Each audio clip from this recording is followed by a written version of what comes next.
Hello everyone, and for anyone who caught our stream going into the Theme Chronicles event for the first time, you saw us play the Dark Magician live on stream, and we got our asses kicked. So what better way to celebrate that than to next pick up the Blue Eyes White Dragon, bringing it into the Theme Chronicle event to see how it did. And I'll be honest, this deck did really well. I was really pleasantly surprised by how well this deck performed. Like, we were definitely winning a lot more than we were losing. It has a lot of really sort of simple combo lines. The deck profile itself isn't all that different to what we've been playing in the past, but the objective of the deck is slightly different. So what you're going to be utilizing more so is your Spirit Dragon, first of all. You're going to summon this almost every game. And your Hope Harbinger, you're going to utilize a lot more. Using your Nebula Dragon and your other sort of level 8s. So basically being able to put up spell negates, graveyard negates, using loads of hand traps. Generally speaking, that's the idea.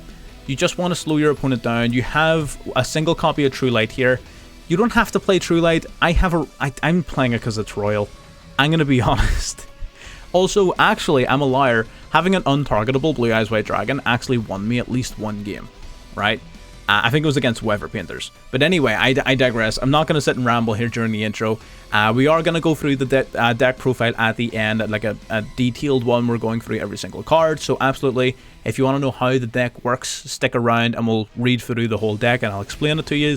But yes, stick around for the gameplay, watch the games, and you're going to see how the deck, again, it's not broken, it's not like top tier, but it performs really well for what it is, which is Blue Eyes. So yes, absolutely, stick around, watch the games, subscribe if you're new or if you simply haven't subscribed yet for whatever reason, and yeah, let's get into game number 1.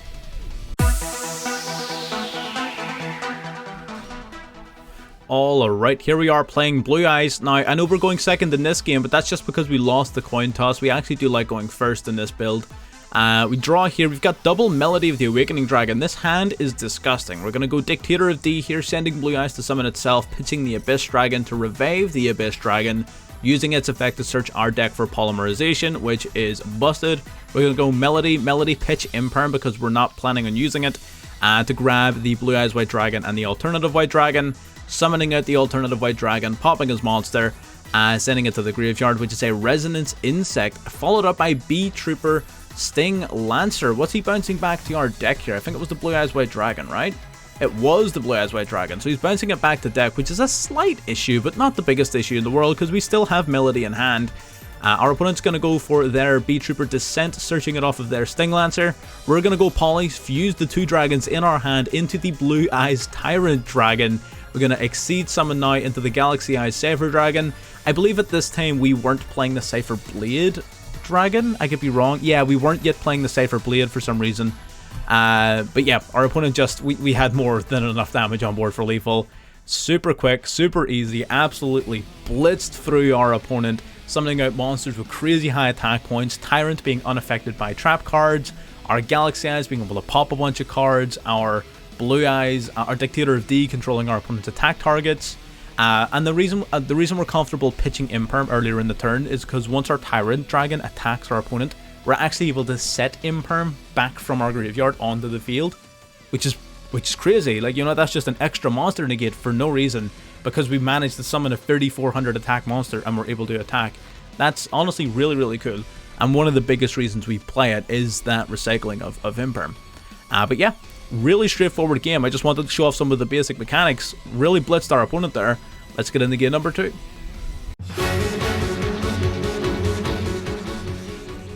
Alright, getting into game 2 here, we are managing to go first this time. We're going to open up Dictator of D yet again. Whenever you see Dictator of D, you know you got a good hand.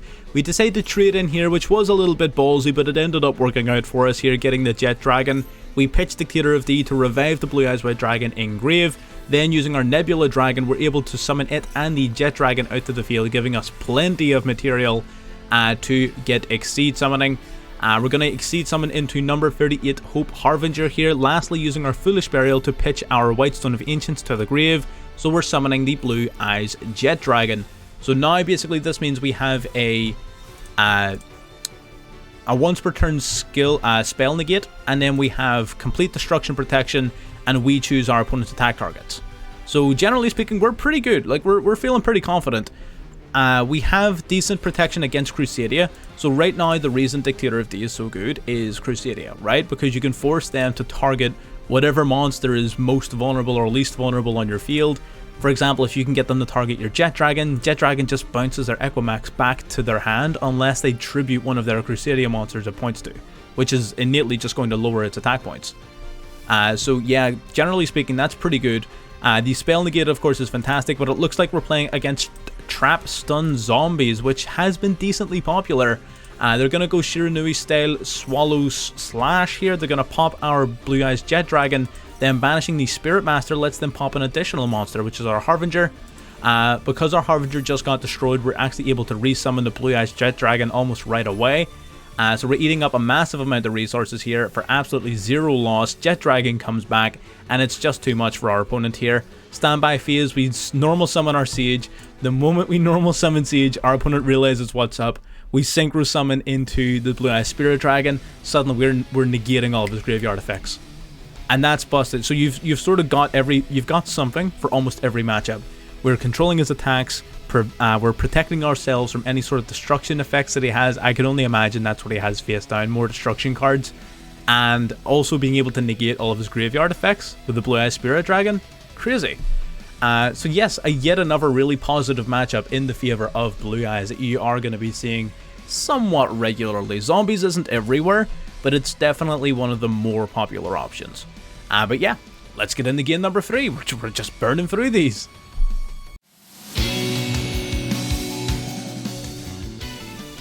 Alrighty, again, opening up with Dictator of D. I know, right? So I'm not cherry picking replays, right? I know it looks like I'm cherry picking. I'm just looking for ones where we open up this guy. I don't know what it is. I just got really lucky. I'm just opening up with Dictator of D constantly. So Dictator of D, we're going to trade in, grab 2 new cards. We're going to go Dictator of D, pitch Blue Eyes to summon itself. Melody is going to pitch the Stone to grab out the alternative White Dragon and the Blue Eyes. That wasn't the play, right? So the correct play... no, that's the correct play. So you could also have argued getting the Jet Dragon here to pitch off of Dictator of D would also have been a really good play. But I think this play is just as valid because we get to bring out our alternative. We get to revive a Blue Eyes White Dragon here from the graveyard, which gives us and I believe an Exceed monster we go into here. Yep, we go into our Harbinger. Harbinger then is our Spell Negate, and then we also get our Jet Dragon during the end phase. The main thing that's making the Blue Eyes work, right, and this is likely an engine you can splash into any deck, it's mainly the end phase Whitestone, and the fact that the Jet Dragon makes Blue Eyes that much harder to deal with, right? Because it means that they can't just outright get rid of your interruptions.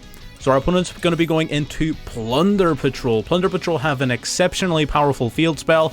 He's going to be holding off. He's going to try and get us to utilize our Harbinger early on that terraforming. We're holding on to it. We know we're saving it for that field spell, and then we're going to just yoink that field spell up. We don't want to be dealing with that thing.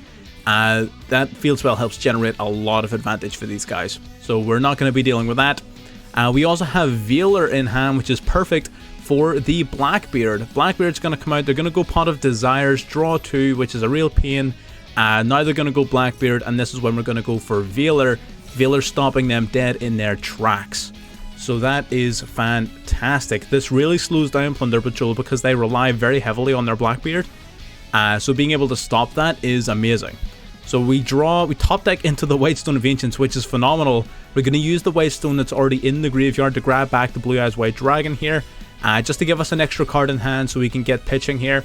We're going to link 2 off in the Nightmare Phoenix, discarding 1 just to, you know, start popping back row. We don't really need to be doing that. He does make the correct play here and negate our Dictator of D, stopping us from reviving the Blue Eyes White Dragon, but the popping of his face down card qualifies as the condition for the Blue Eyes Jet Dragon to come out. We link 3, I believe, into Appaloosa, and suddenly this is extremely difficult to get rid of, right? Because our Blue Eyes Jet Dragon, we don't need to worry too much about keeping it on the field constantly. It'll come back, and we can also summon another one during Envious. I forgot about that. So this is incredible, honestly. 3 monster negates, a spell negate, and none of our cards can be destroyed. Is pretty crazy. He does change our Appaloosa to dark. He brings out his Plunder Patrol, and don't forget, this isn't like regular things where they like, oh, use one negate off Fabulosa and then just crash. No, no, no. I get to choose your attack targets. You can't just crash into my Apollosa. You try to attack me, you're fading number 38. So I'm getting 3 monster negates. He goes Desires. Desires number 2. We decide, nope. We're going to yoink that. Desires, that is now mine. You're not getting your cards. And our opponent, he simply can't do anything. He simply cannot. And that was a really good game there. But yeah, Plunder Patrol, another really cool deck. I'm seeing lots of really cool strategies in this event. I'm sick of seeing Orchest. I despise seeing Orchest, but like everything else, super cool. Really, really cool decks, really cool games. And yeah, let's get into game number 4. Already getting into our 4th and final, and yep, you guessed it, Dictator of D is in fact here. We're going to pitch our Jet Dragon to draw 2. Not the greatest draw 2, but having the Ash in hand isn't terrible. We're going to Dictator of D, send Blue Eyes, add the Whitestone of Legend. Now, why do we add Legend instead of Ancient? Well, to use Dictator of D's effect, it has to specifically list the Blue Eyes White Dragon. The Whitestone of Ancient doesn't actually list the Blue Eyes White Dragon anywhere in its description, so it doesn't function with Dictator of D's secondary effect, unfortunately. Otherwise, it would have been great. We basically revive our Jet Dragon here so we can start using it as material, grabbing a Blue Eyes White Dragon from deck. Sage of Eyes of Blue, sending our Dictator of D to summon out the Abyss Dragon. The Abyss Dragon grabbing us Polymerization. Polymerization, of course, being an amazing card for some follow-up whenever we decide to get aggressive. We pitch Blue Eyes for Blue Eyes and the alternative White Dragon. This is basically your ideal setup where you want to be having the Blue Eyes Spirit Dragon, you want to have the Exceed monster. Normally, you would also have the Jet Dragon, but unfortunately, we don't have the Whitestone of Ancients engraved this time. Ideally, you want to be seeing Spirit Dragon, Hope Harbinger, and the Jet Dragon, right? That's ideal. We were just shy of that this time. Our opponent just sets 5 passes. Our opponent sets 5 passes, and this play is huge. So we're gonna look at his deck afterwards, right? But this is huge. Our Hope Harbinger and our Azure Eyes, indestructible, untargetable. You cannot get rid of them. We bring back a Blue Eyes, 3,000, 3,000, 25. What are you gonna do? You know what we're going to do? We're going to use Polymerization to make it even worse. We're going to summon out the Tyrant Dragon, Blue Eyes Tyrant Dragon, unaffected by trap cards specifically. We attack for 3,000, we attack for 25, we attack for 34. He goes Trap Trick into another Shade, but it doesn't matter. He can activate it, and that's game over. And it's as simple as that. And I'm going to show his deck list, right? That wasn't just like a fluke. It wasn't 5 dead cards. I'm going to show you exactly what was in that. Here we are here. This is all, like, again, Diamond 1, by the way. Like, we're not in, like, baby ranks, you know? All of his cards needed to either target or destroy, right? Except for, like, this one. But none of these cards could be used. Because all of them, because the Azure Eye Silver Dragon nullifies them. The Azure Eye Silver Dragon's crazy. He adds a lot of depth to the Blue Eye Spirit Dragon play. But yes, this was it. Super quick matchup. I just wanted to show that the deck even has options against back row based strategies. You just utilize your Azure Eyes, protect yourself in the back row, and just beat their ass. Easy as that. Let's get into the deck profile. The Blue Eyes White Dragon. The legendary dragon, powerful engine of destruction. This deck in general is great. I love this deck, not only in this event, but also just in general. I actually think I posted a Blue Eyes video like last week. I can't remember. But by the time, I don't even know what day you're going to be seeing this. But yeah, Blue Eyes, great. Love Blue Eyes, love playing Blue Eyes, love everything about it. It's just such a classic deck. It always feels firm in what it does. It doesn't feel flaky, it doesn't feel inconsistent, it feels firm, it feels consistent, it does what it wants to do, and it does it well. So I'm a big fan of this deck, and you know what? It performed very well. I was very pleasantly surprised with the performance of this deck. Is there any changes I would make to it? I don't know. You are somewhat limited on your options. I feel like this is probably the version. The only thing that you could really argue is taking out True Light, I think. There's maybe an argument for taking out True Light. What you would exchange it for, I don't know. Nibiru, maybe, I don't know. but this is pretty much the deck. So of course you got the triple blue eyes, you need the triple blue eye, and you can get away with 2. 2 is fine. I like the triple because I don't mind seeing it in my hand, because I can trade it in, I can discard off of Melody, I can pitch it off of Dictator, I can summon it off of Nebula, I can reveal it for alternative. So there's like, I don't mind seeing this on hand. It's no longer the Brick Eyes White Dragon. That's not what it is anymore, because you can use it with virtually half of your deck in hand. So yeah, this guy's pretty incredible. You have your level 1 tuners. You're playing 4 separate level 1 tuners. You're playing the White Stone of Legend, which when sent to the graveyard will add a Blue Eyes White Dragon to your hand. You've got Effective Healer, of course. Effective Healer is pretty important to this deck. At least 1 copy, absolutely. The White Stone of Ancients, which during the end phase of the turn it's sent to the graveyard, as long as it's still there, it will summon a Blue Eyes monster straight from your deck, or you can banish it from your graveyard at any point during your main phase to add a Blue Eyes monster from your graveyard back to your hand. An excellent way of recycling your resources, and also if you're going first, it's usually how you're going to end your board with a Blue Eyes Jet Dragon on top of what is likely to be a Harbinger Spirit Dragon play, or maybe just a Harbinger, maybe just a Spirit, maybe some combination of the 2. But this guy basically is usually used to set up your Blue Eyes Jet Dragon as well as everything else. And lastly then we have the Sage of Eyes of Blue, which searches for all of them. Depending on what one you want, Sage of Eyes of Blue on normal summon will search for any of your level 1 light tuners, which makes it incredible. It also has a second effect, where you can, if it's in your hand, you can discard it to target an effect monster on your field, send it to the graveyard, and then summon a Blue Eyes monster from your deck. So it's another way to get access to your Jet Dragon or your Abyss Dragon. So yeah, it's basically just a way of utilizing some of your weaker effect monsters in a pinch if you absolutely need to. We've got Maxi, Ash Blossom, Ghost Ogre, all at 2 of each. Really solid hand traps, just in general. You've got Dictator of D. This is the best starter card of your deck. We saw it in every single replay, and there's a reason. This guy makes Blue Eyes playable. This guy is incredible. You can special summon him out straight from your hand by sending a Blue Eyes White Dragon from deck or hand to graveyard. So he's a free body on board. Then you can pitch from your hand to the graveyard any monster that lists Blue Eyes White Dragon specifically in its text, or the Blue Eyes White Dragon itself, to resurrect a Blue Eyes monster in your graveyard, which is yet again incredible. It's basically 2 free bodies, as well as a Foolish Burial for your Blue Eyes, which is super important because things like your Jet Dragon and your Abyss Dragon need the Blue Eyes White Dragon in your graveyard in order for their effects to be active.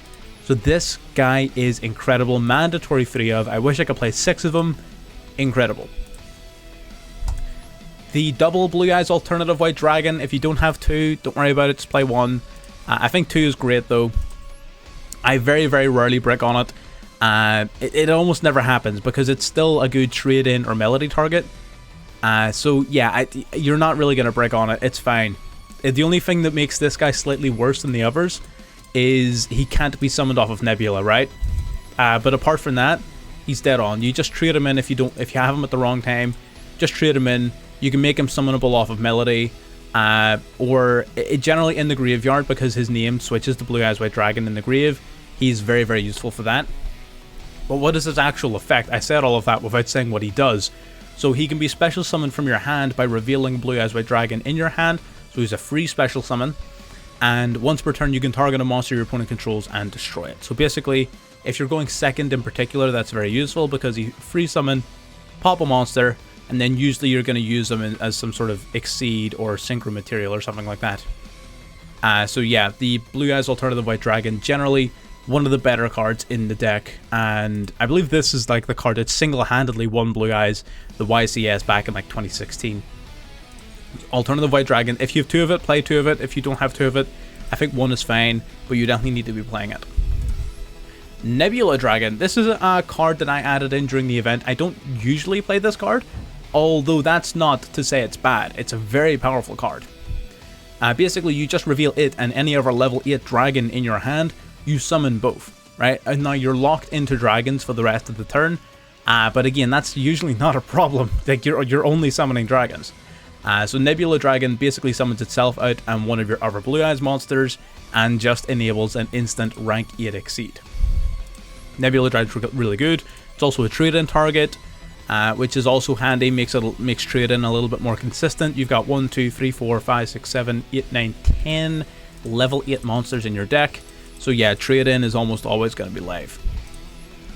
The Blue Eyes Abyss Dragon, when special summoned, you're going to add poly to your hand. That's why we can get away with playing 1 poly. We don't need to play anything fancy. The Blue Eyes Abyss Dragon, which can be summoned off of your Ancients, can be summoned off of Sage, is going to search your deck for poly, right? So that's fine.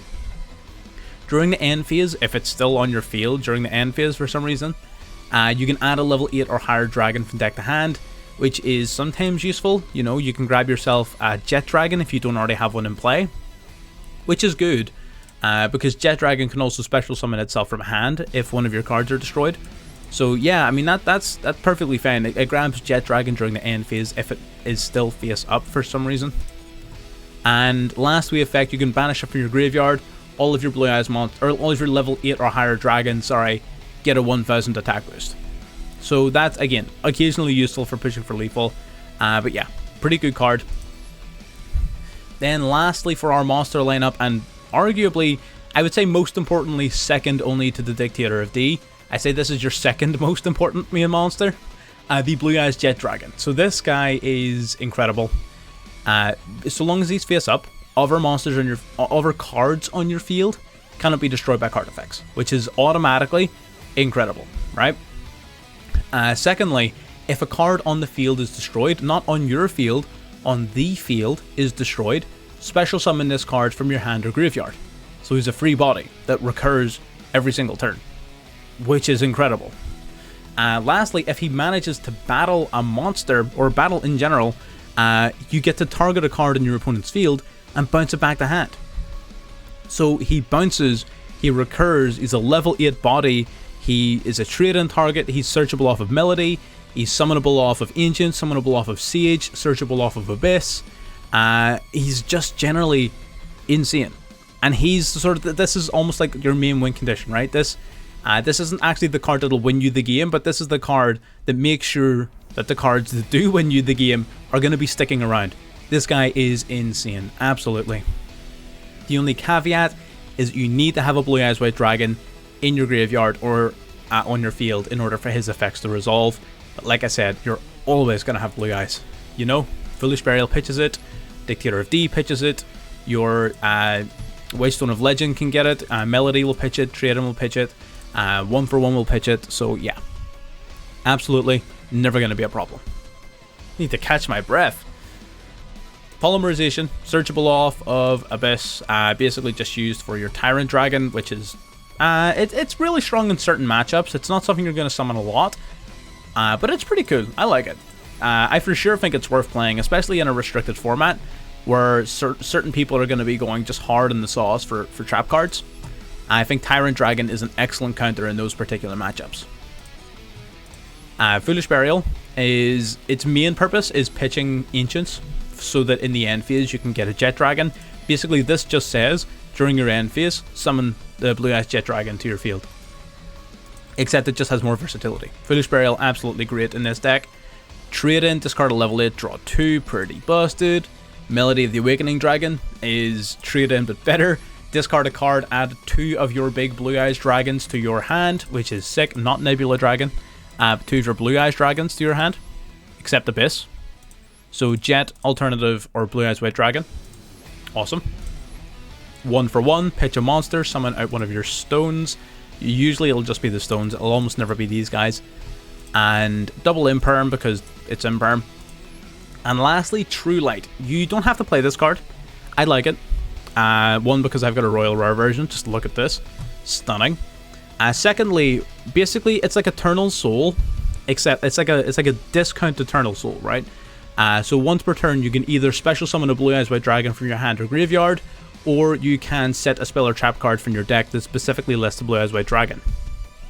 So you're basically just going to be using it to summon your Blue Eyes, and so long as this card's face up, Blue Eyes White Dragon cannot be targeted with card effects. Now, it can still be destroyed by card effects. It can still be affected by card effects, so it's not quite as good as Eternal Soul, but you know, Blue Eyes is a better monster overall, so it sort of makes sense. So yeah, basically just recurs your Blue Eyes and protects your Blue Eyes White Dragon from targeting. Don't forget that also technically encompasses your Blue Eyes Alternative White Dragon, because it changes its name. So yeah, it just protects your big beaters from destruction. And it does occasionally come in handy, like being able to constantly recur every turn a 3k beater. There are certain decks that just struggle with that. Take Weather Painters. Weather Painters really struggle to get past this card. Because an untargetable 3k beater is shockingly really difficult for them to get rid of. It unironically is very difficult for Weather Painters to get rid of. And that's the one matchup that springs out, because obviously we're only playing one copy of it. We don't see it a lot. And that's one matchup where we did open up with it, and it completely dominated the whole match. So yeah, True Light, you don't have to play it. You can cut it. Maybe if you want to play, like, I don't know, another Imperm. Go nuts. But I like True Light. I think it's cool. Now, getting into our extra deck here, before I have a little heart attack from how quickly I'm talking. Blue Eyes Tyrant Dragon. Blue Eyes Tyrant Dragon he's really cool. Just look at this guy. So basically, he can attack all monsters your opponent controls. He is completely unaffected by trap cards or effects, which is good. And basically, if he battles, you get to target a trap in your graveyard and set it to your field, which is busted. It means you get to recycle your Imperm. If they manage to get rid of your True Light, you can also set your True Light down. But yeah, this guy is pretty busted in specific matchups. He's not going to be used in every single game, but in certain matchups, he's going to be amazing. That's why I think he's worth having, because it's so easily accessible through the Abyss Dragon. There's no reason not to play it. You know what I mean? It's like, it's right there. You might as well play it. The Twin Burst Dragon is sort of like a pseudo-exceed monster. You don't have to fusion summon it. You can summon it by sending 2 Blue Eyes on your field to the graveyard. He can't be destroyed by battle, and he can attack twice, 2 different monsters. And if he attacks a monster and the monster he attacks isn't destroyed or is still on the field at the end of the battle, then that monster gets banished, which is pretty sick. So it makes him very, very good removal for cards that would otherwise be an issue, like Avramax, probably other things. Avramax is the only one that springs to mind. But it basically gives you a form of removal for things that otherwise can't be removed. Then you've got your Synchro package. The Blue Eye Spirit Dragon is really the only one you'll ever summon. Neither player can summon 2 or more monsters at the same time. Be aware of that. If you have the Spirit Dragon on the field, you cannot use Nebula Dragon. Remember that. So Spirit Dragon, once per turn, negates the activation of a card in the graveyard. So like a once per turn negate is always good. It can also quick tag itself out to summon the Azure Eye Silver Dragon from your extra deck, which is handy. Azure Eye Silver Dragon, when summoned until the end of the next turn, any dragons, that were face up at the time of its summon become protected from targeting and card destruction. So Azure Eyes basically turns all of your monsters that were face up at the time of its summon into very difficult to deal with monsters, untargetable, indestructible.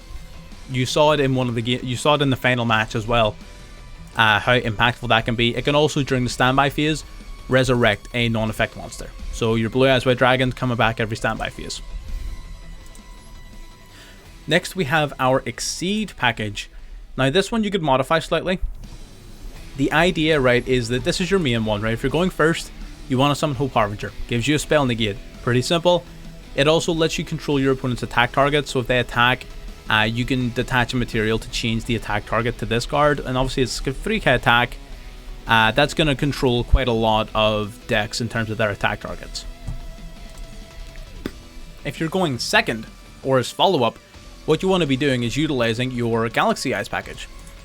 So your Galaxy Eyes Cypher Dragon is your baseline. You'll summon this card out, then you'll stack on top of it your Full Armor Photon Dragon, which will detach a material to pop a face-up card.